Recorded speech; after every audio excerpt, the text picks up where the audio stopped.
social injustice within our society.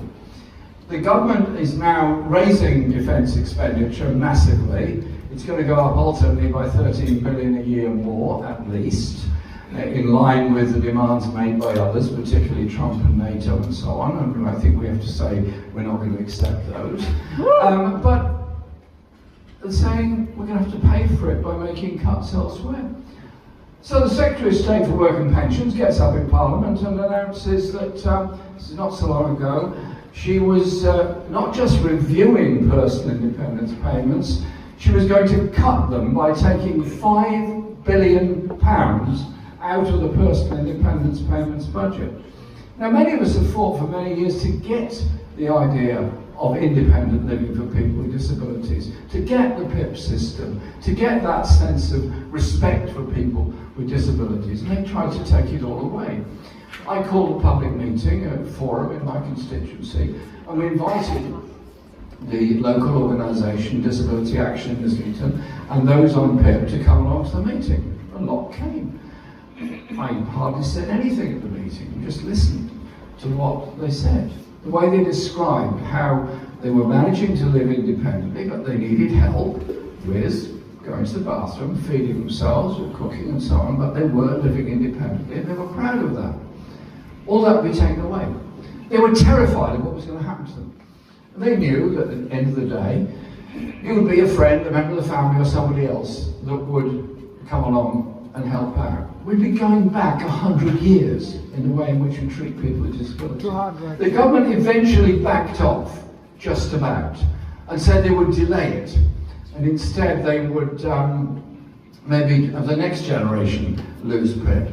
And so they agreed to set up a review. Now that review is going on at the moment. It's led by the Minister, Stephen Timms, and he's supported by a lot of civil servants in undertaking that review. Well, I've got a plan, I've got a proposal here for yourparty.uk. We've got thousands of supporters and thousands of members all over the country, many of whom will be in receipt of PIP, many of whom will be receipt of different benefits, many of whom will have disabilities.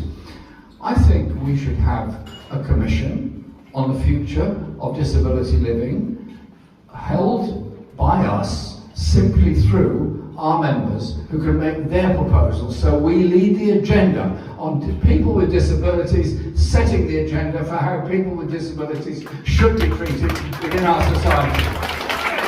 This would be a form of empowerment and the challenge for what the government is doing, because in the budget that's going to come up in, 3 weeks' time, I don't know what's going to be in that budget, maybe they don't know yet, but I'm pretty sure it's not going to be about taking millions of the lowest paid out of income tax altogether. I'm pretty sure it's not going to be about putting a lot more money into education. I'm pretty sure it's not going to be putting a lot of more money into the poorest inner city communities. I'm pretty sure we're going to hear a great deal about freeing up business in order to develop our economy, giving power to business in housing and all the other developments that's going on, because that's the whole mentality and direction in which they're going. Our mentality is the exact opposite. Our mentality is about you measure the success of a government or a council or society by how it treats the poorest, how it treats the most vulnerable, what it's doing to reduce the levels of inequality and injustice within our society.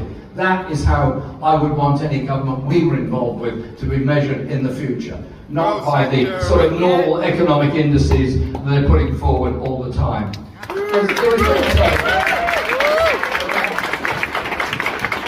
The government, and indeed most of the industrial world,